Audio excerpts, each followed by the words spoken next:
Welcome to one, welcome to all regular members, those we haven't seen for a while.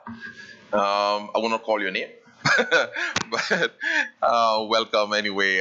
We know some of us are recovering from COVID or just recovered, and I pray that as we worship today, that our spirit will be revived and our souls will be blessed. So today I'm going to preach on the subject when 99 is not enough. When 99 is not enough.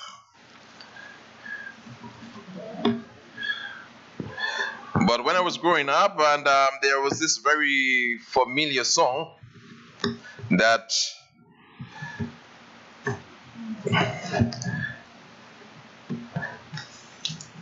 was well known. It used to be in the church hymnal. There was a hymnal that was called the church hymnal. It wasn't the Seventh-day Adventist hymnal. It was called a church hymnal. And this song is called 90 and 9. There were 90 and 9. Do you know the song? No. No? It was in the church hymnal. Okay. I went and I got the old church hymnal. Here. See? You remember this book? Yeah. Church hymnal. Well, you're making me really feel old. And it is 673 in the church hymnal. We used to use this hymnal for a long time, and then we have our own hymnal. And then we take out some of the song. And there's a song there was 90 and 9. So I will sing it for you. I will sing part of it for you, and if you know the song, I would like you to join in. If you have an idea of what I'm going to sing, okay? There were 90 and 9, and that was safely laid.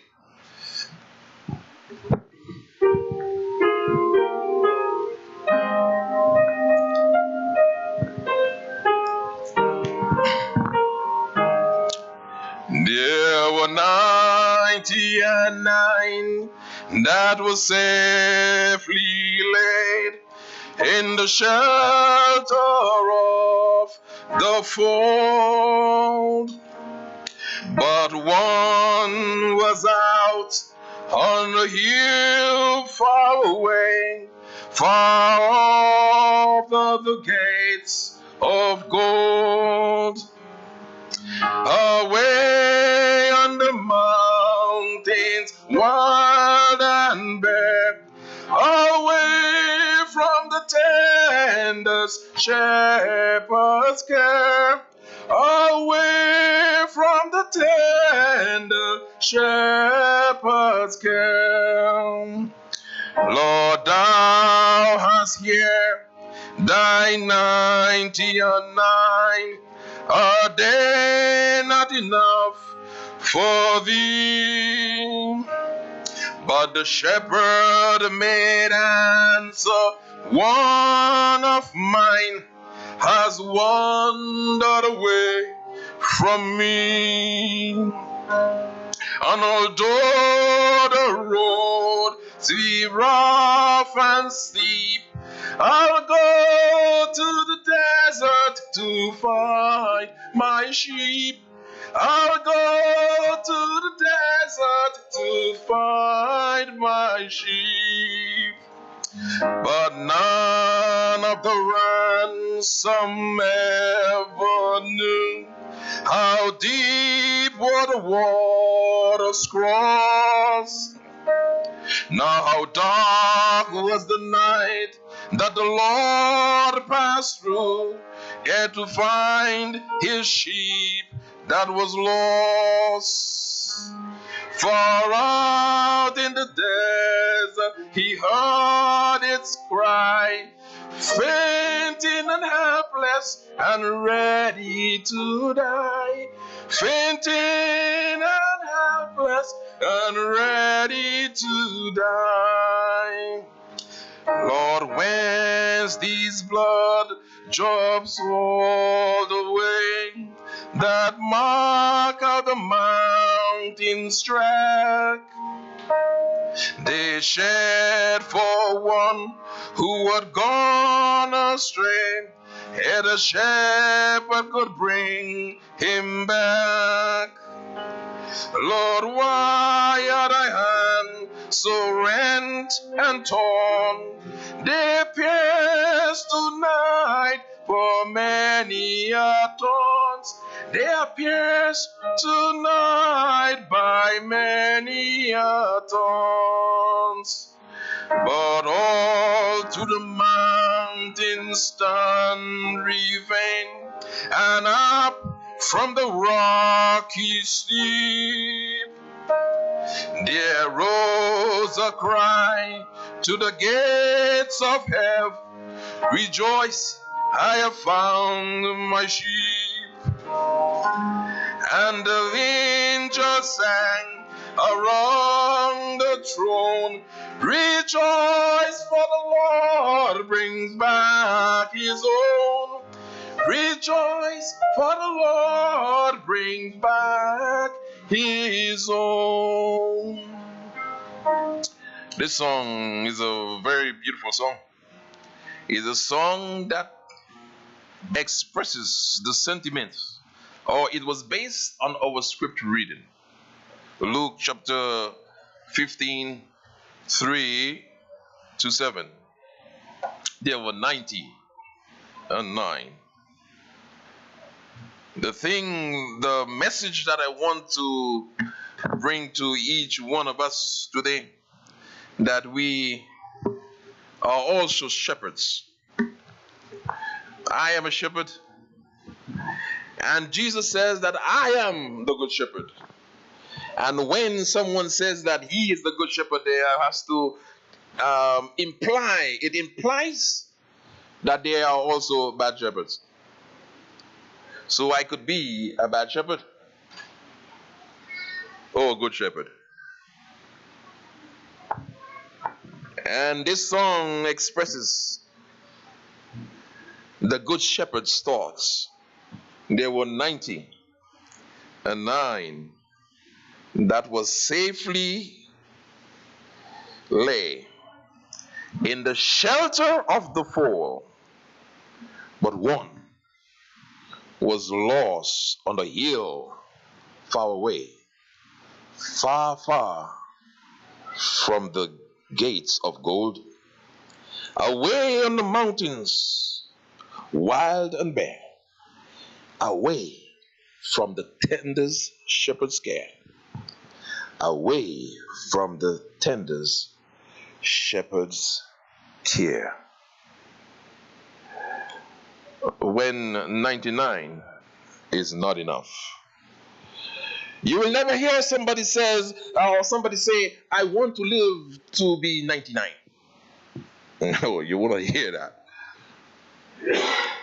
99 is not a goal or achievement that people usually set for themselves. We want to go to 100. So if you die on the age of 99, like the Duke, the Queen's husband, he died 99, a couple of months short of his 100.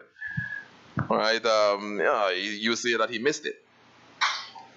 If we know about cricket, those who know about cricket, no batsman will go out and say, I want to make 99 runs. No. They want to make a century. They want to make 100.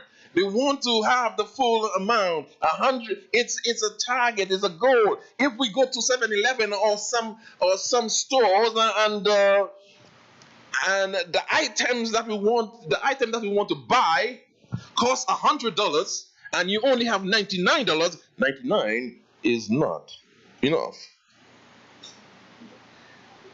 You got to get that. You got to get the $1 or the 1 cent. Someone may say, well, I want to get 99 because you already have $1, so you want another 99. So maybe yes, you will say, okay, well, I want $99 because you want it to make up for the $1 that you have. But we know that 99 is not enough. And the good shepherd had 100 sheep, and one was lost. The shepherd did not say, okay, well, I have 99. Well, that one is okay. I can lose that one. No. That one sheep was precious enough for this shepherd, this good shepherd, to leave the 99 in the fold and go in search of this one sheep.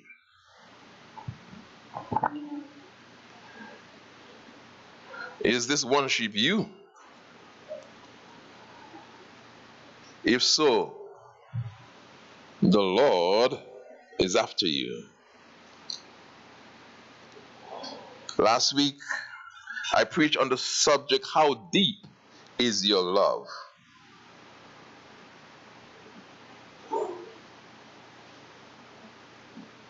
How deep is your love for God?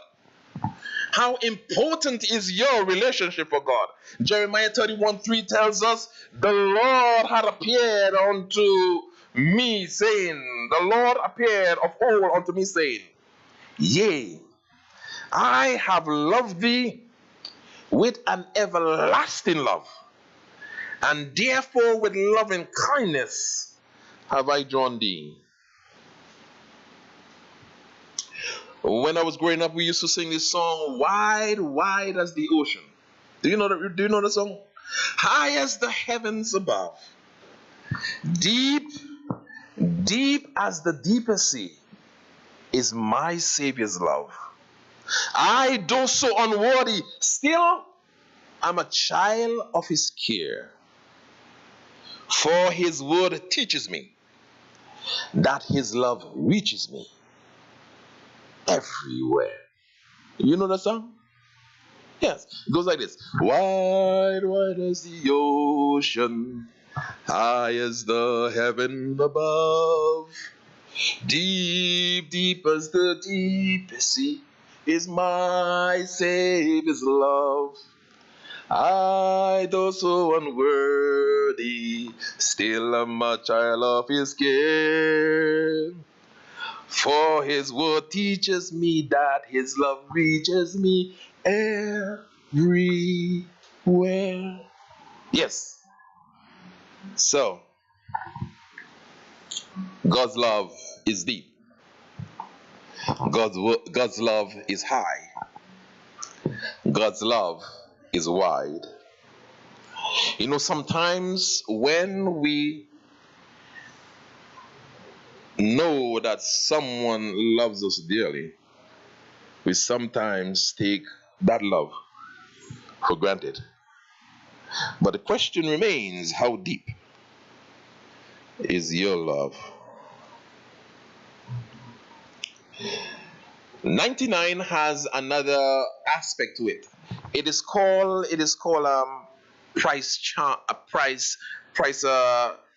charm pricing. That's what it's called. Charm pricing. Where you will go into a store and you will see something for maybe $10.99. If you're in America or Canada or one of those countries where you have cents, you know, it will be like $1.99, $1.99. Okay.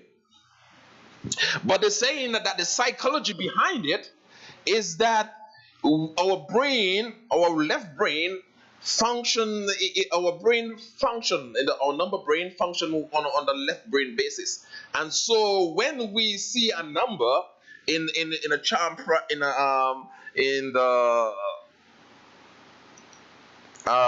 charm pricing, we always see the number on the left. So there is an item for $1.99. you do not see that it is $2. You see the 1. And so it catches you. Oh, it is 1. And so even though you think that you are smart and you are wise, it works on you all the time. So you will find in the shops and in the and in the stores, you will see items for 190, say like 10, 95 or 97 or 99. All right, those are because it reduces the left number to an acceptable digit that you like. All right, so it is not $2, it is $1.99. So so you're focusing on the 1, and this method of sales have been around for hundreds of years. I'm told that this have been used since 1870 something in the 1870s. So it has a psychological effect on you when you are buying. All right. So it has been working very effectively over hundreds of years, and so people haven't really changed it because it works. Experiment was taken, and where a woman's dress was sold for 34.56,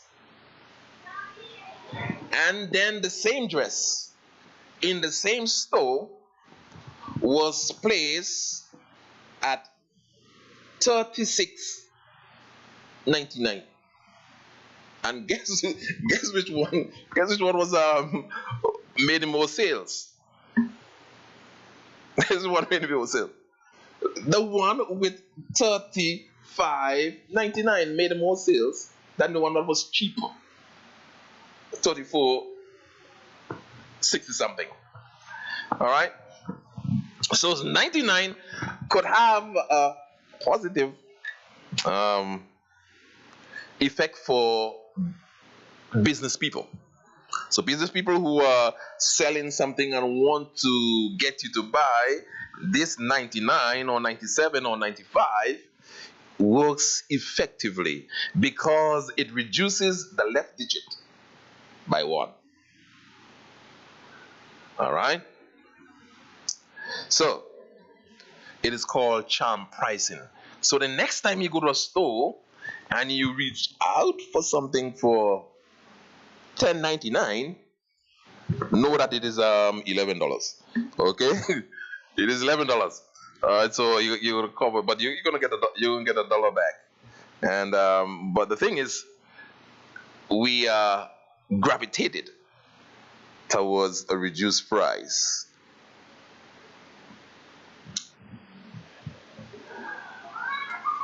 There were 99.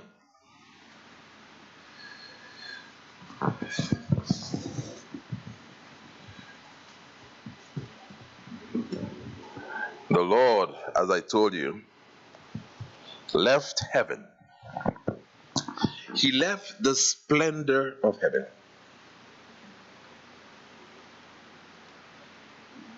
He left the fold of heaven. And he came to earth to rescue the lost. He came to earth to rescue you and me. Luke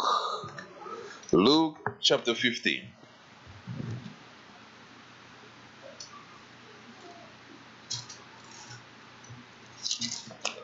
Luke 15.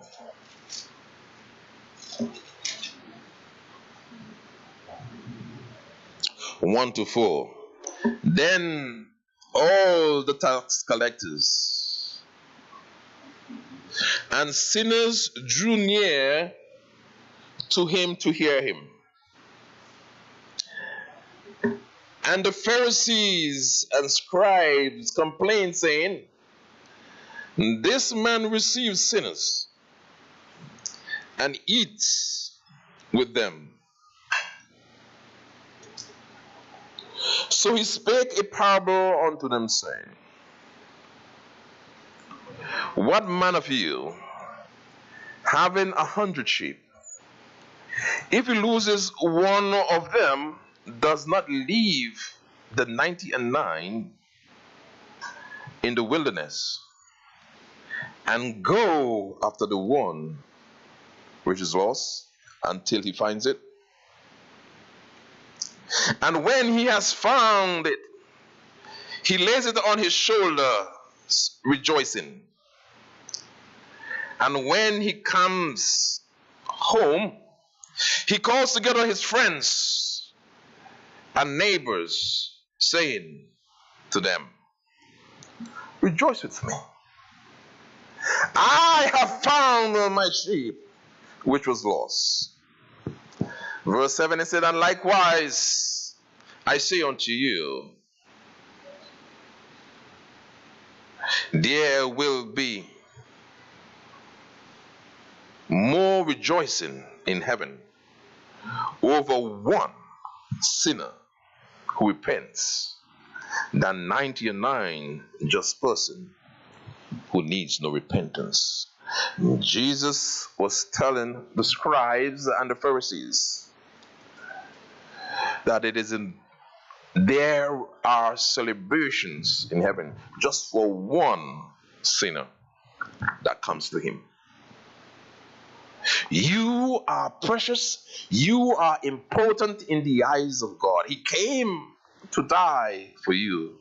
Jesus came and gave his life as a ransom so that we would not die. 99 is not good enough for a good shepherd. As I said, there are good shepherds and there are bad shepherds. So when Jesus said, I am the good shepherd, and I know my sheep, and my sheep hears my voice, he is saying that there are also bad shepherds. And Jesus said that the bad shepherd or the hireling, they run away. If there is danger, they leave the sheep and they run. They do not stick around for the defense of the sheep. They don't have the care. They don't have the concern. And so the bad shepherd runs away. They call him a hireling. They run away. In John chapter 10, verses 11 to 17. John 10, 11 to 17.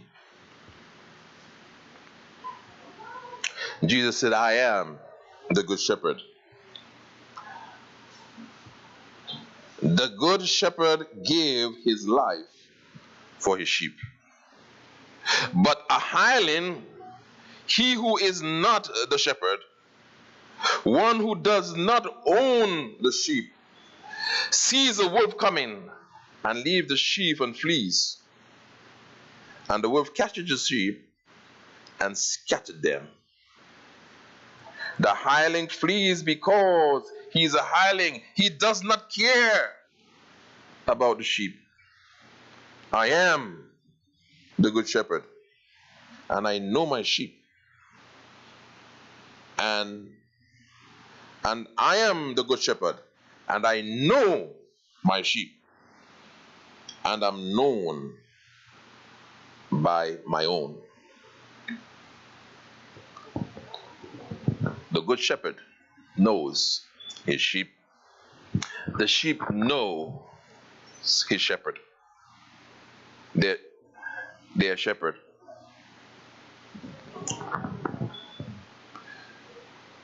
What kind of shepherd are you? I prepared a video of sheep answering to their shepherd's call. All right.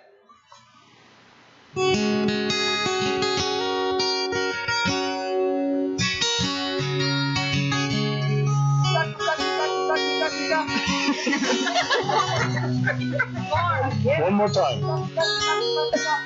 Oh, one is.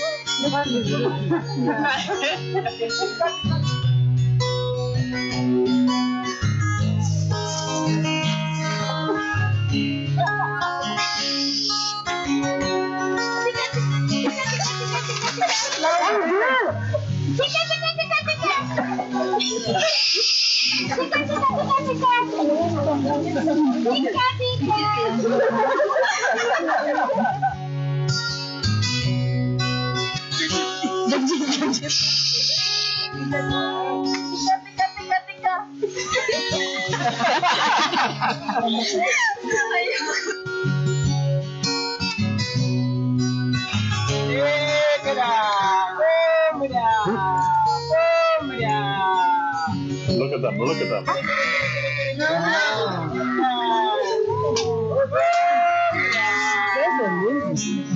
that amazing? They're coming. Oh my God. Oh my God. Oh my God. You see her first. Oh my God. This is amazing.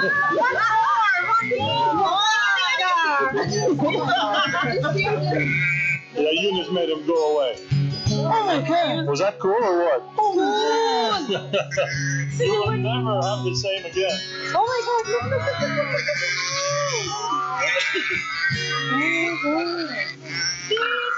The sheep knows the shepherd's voice.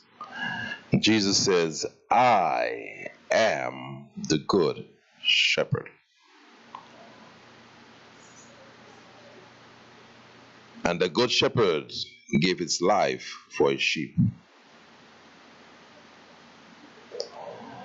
The shepherd, when the shepherd calls, the sheep responds.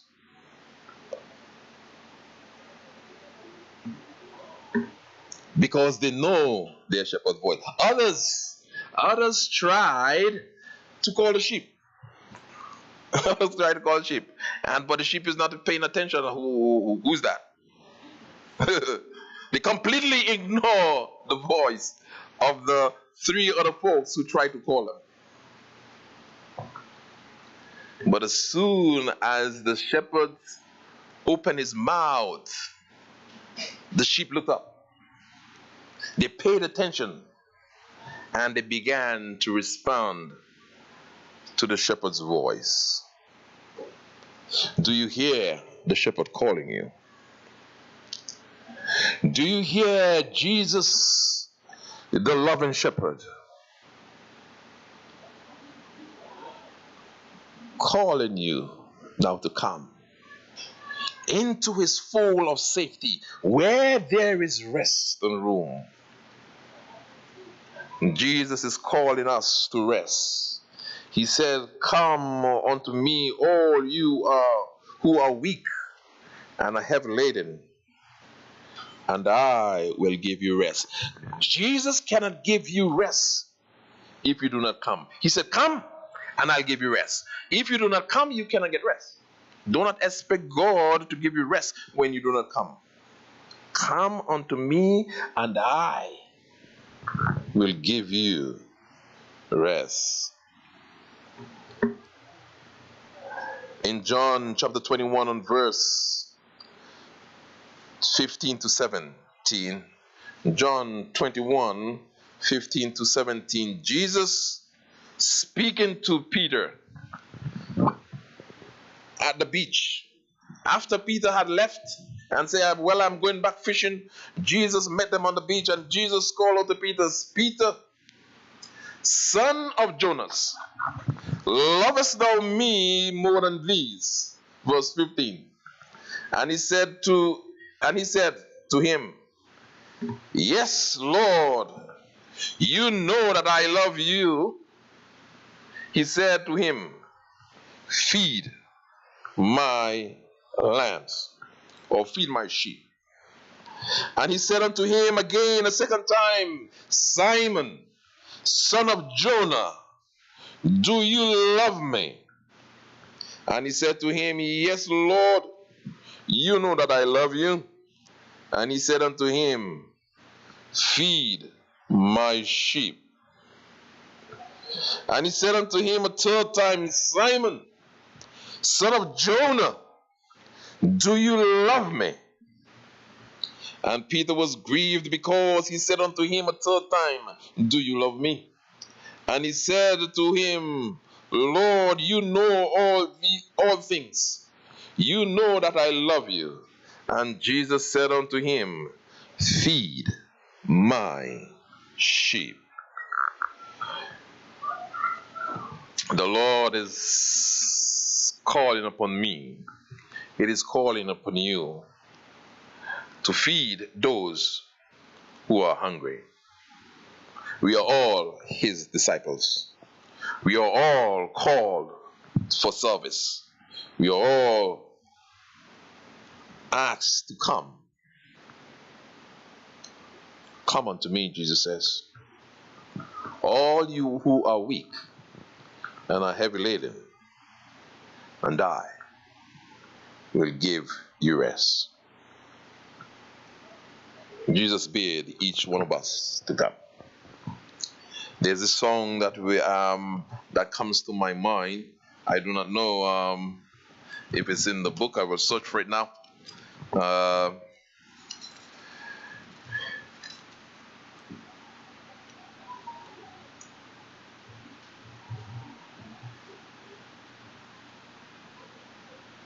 it's not in this one.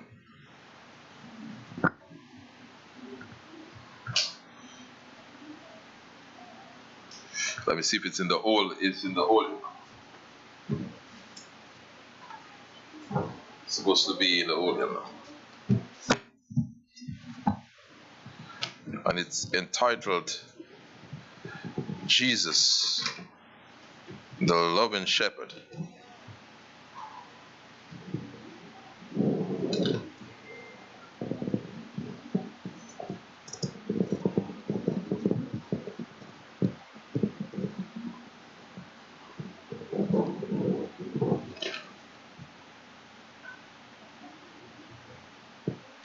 Oh, it's not here. But anyway, or maybe I'm looking too quickly. But Jesus, the loving shepherd, calleth me now to come into the fold of safety. Oh, here it is. Where there is resting room, 572. 572.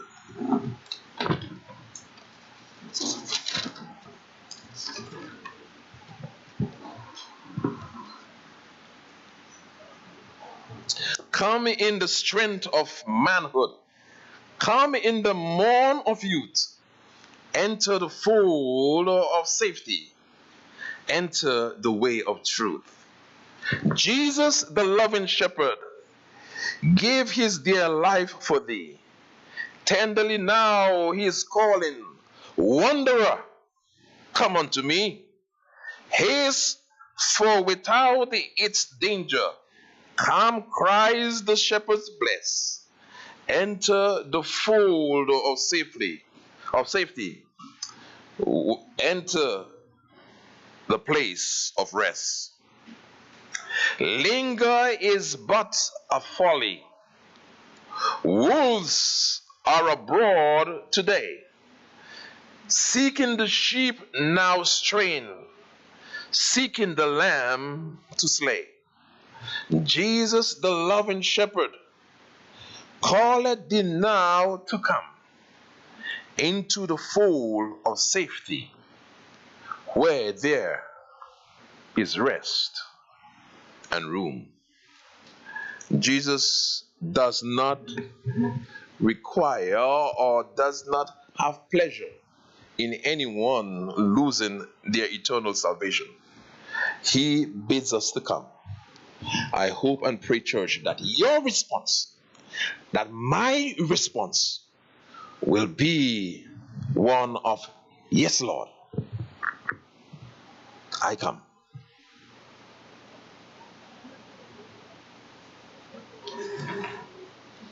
I'm going to change our closing song.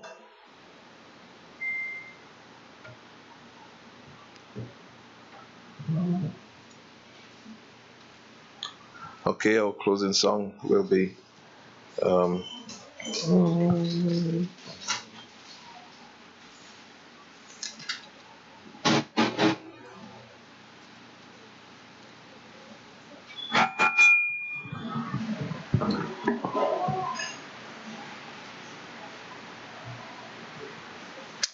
okay, lo he comes.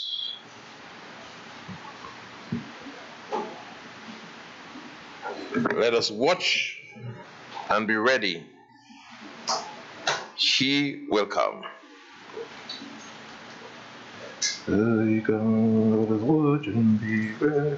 He will come. Hallelujah, hallelujah. He will come in the clouds of his Father's bright glory. We know not the hour. 604, 604, 604. Let us stand as we sing our closing song.